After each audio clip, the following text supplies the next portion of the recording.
It is Sunday, the 12th of January, 2014. My name is Najma Ismail and you're watching KTN Weekend at 1. University dons have threatened to go on strike if a deal is not reached on their pay packs in a week's time. The dons are accusing the management of the various public universities of embezzling the 7.8 billion shillings meant for salaries and allowances of academic staff. The scholars are demanding for the immediate disbursement of the funds, failure to which they will down their tools in the next 7 days. You have heard what the vice chancellors and the top managers of our universities did. They shared more than 504 million amongst themselves. On average, these guys took home 10 million shillings each.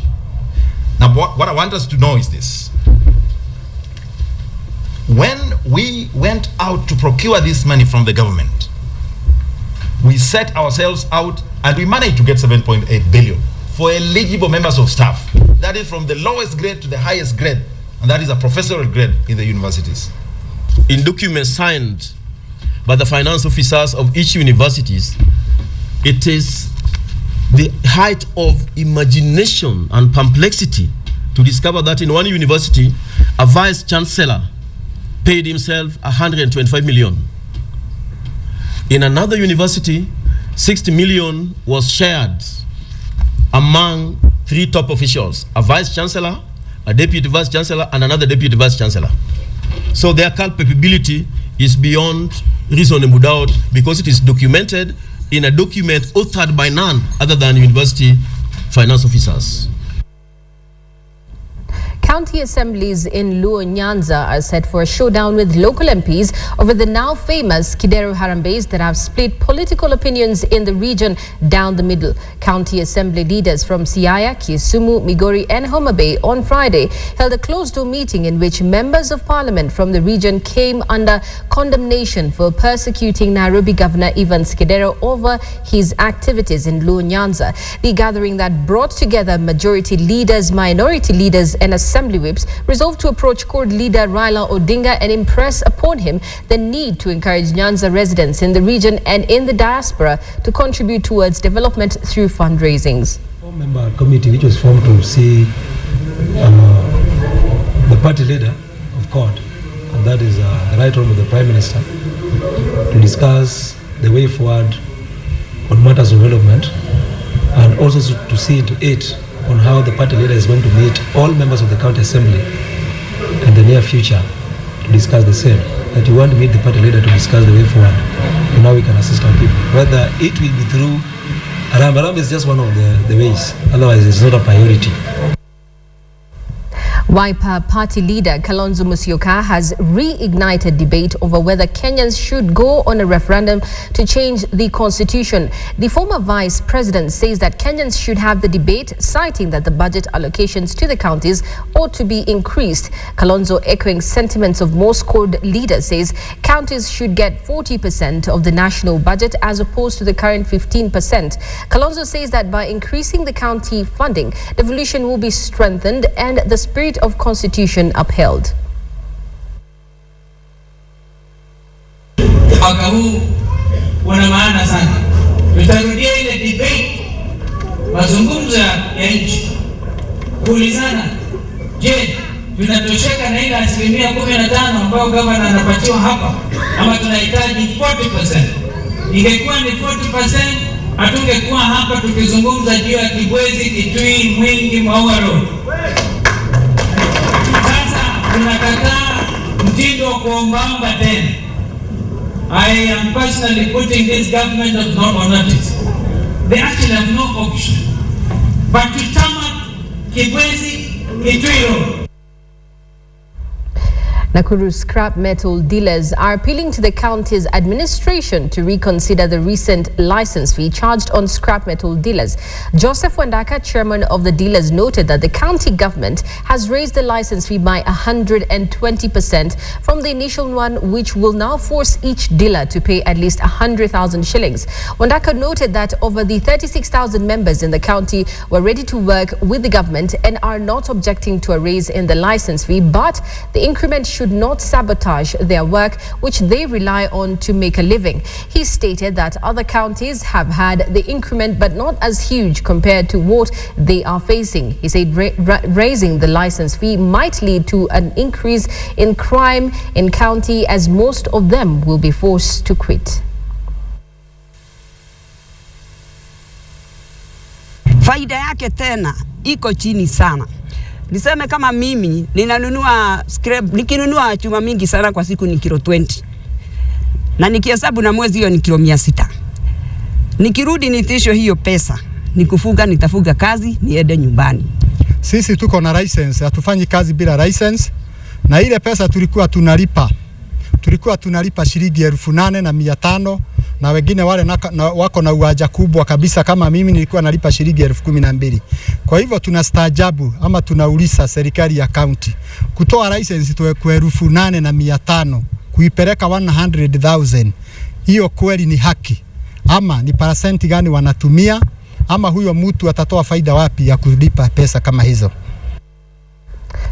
The new Secretary General of the Kenya County Government Workers Union, formerly known as Kenya Local Government Workers Union, has warned county governments over inappropriate employment procedures. Robert Duba, who was elected as the union's Secretary General in an election conducted in Nakuru County on Saturday, warned that governors who have threatened to lay off existing workers for fresh employees are undermining workers' rights. Duba, who is also the Member of Parliament for Moyale, said governors should stick to the laid-down recruitment procedures. He has vowed to negotiate with all the county governors within the existing framework of labor laws to ensure workers' roles are enhanced.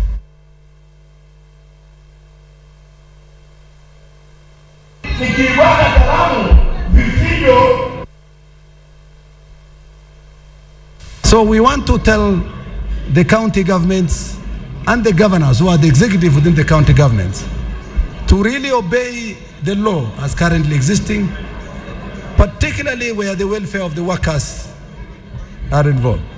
We are going to move into all the counties. We will negotiate, we will discuss and negotiate issues, but it must be within the existing framework. We are not starting from the blues. You cannot wake up one morning and say to a worker that, you know what, you have been here for 20 years on permanent and pensionable terms, but from tomorrow you are on contract. It doesn't work like that. That's anarchy. Because there are cases where a governor says he wants to lay off 100 people and employ 1,000. I mean, it doesn't make any sense. And these are the things I admit, by the way, that some governors are completely green to this business. Completely green. They have no idea. They have not been in public service. Some of them are completely from corporate world, where the bottom line is P&L, profit and loss. They have no idea that part of a P&L in public service is social satisfaction. Residents of Naiberi in Eldoret have vowed to block the selling of a 5,000-acre farm owned by an Indian family to a private businessman from Mombasa. Residents claimed that they had entered into an agreement with the late owner of the farm, but his children want to breach the contract with the community against their late father. They say the late owner of the land had promised the community that they will be considered first when the land would be up for sale, as he had bought it from the community. Villagers say they will storm the farm if it is acquired by the Mombasa businessman whom they accuse of being a broker for influential people. The land is not new in controversies, as locals had last year rejected a government proposal to buy it to resettle IDPs. Moving on, a section of Jubilee politicians have dismissed claims that the government is behind the alleged shooting incident on Bungoma Senator Moses Wetangula. Among the politicians who were speaking at an event in Dagoretti, where they distributed food items to residents, were Nairobi Senator Mike Mbuvi Sonko, also known as Sonko, Kikuyu MP Kimani Ichung'wah, Kieni MP Kanini Kega, and Dennis Kariuki of Dagoretti. They said police investigations on the incident proved otherwise, and that the CORD coalition should not politicize the matter. Wetangula claims that his car was shot several times on Thursday night on Bagadi Road. The CORD coalition has insisted that thorough investigations must be done.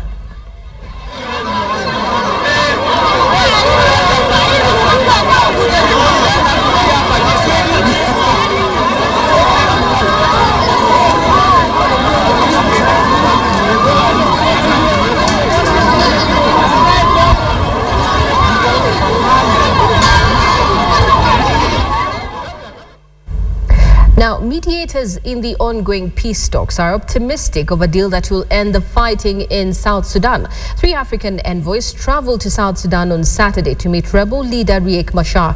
The meeting was aimed at expediting the signing of a cessation of hostilities agreement between Machar and President Salva Kiir.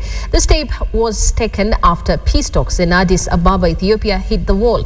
South Sudanese government officials are now hopeful that Machar's side will be ready for another round of mediation talks in the neighboring Ethiopia. In the meantime, the humanitarian situation continues to deteriorate in the world's youngest nation, with more than 120,000 people still left displaced. Can I ask you, like, when did they get here? Huh?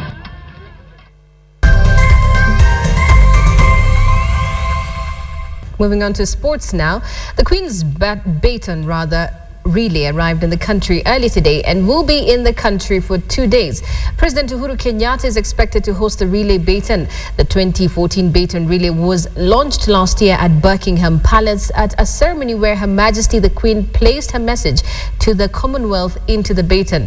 President Uhuru Kenyatta is expected to get a feel of the baton at State House Mombasa before the baton makes its way to the capital city, Nairobi. According to the 2014 Commonwealth Games schedule, this year, the baton will be relayed by thousands of people throughout the Commonwealth countries, each one honored by their own nation to participate in this unique tradition.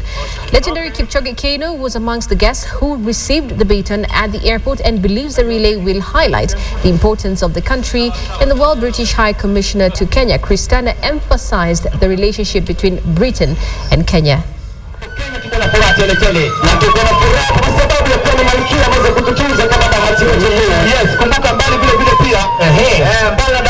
Hii mwaka huu ni mchezo wa 20th Commonwealth Games ambayo itafanyika huko Glasgow.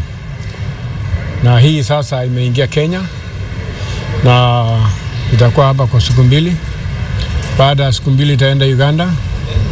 Baada ya Uganda itaenda Rwanda. Toka Rwanda itakuja Tanzania. Toka Tanzania naenda Seychelles.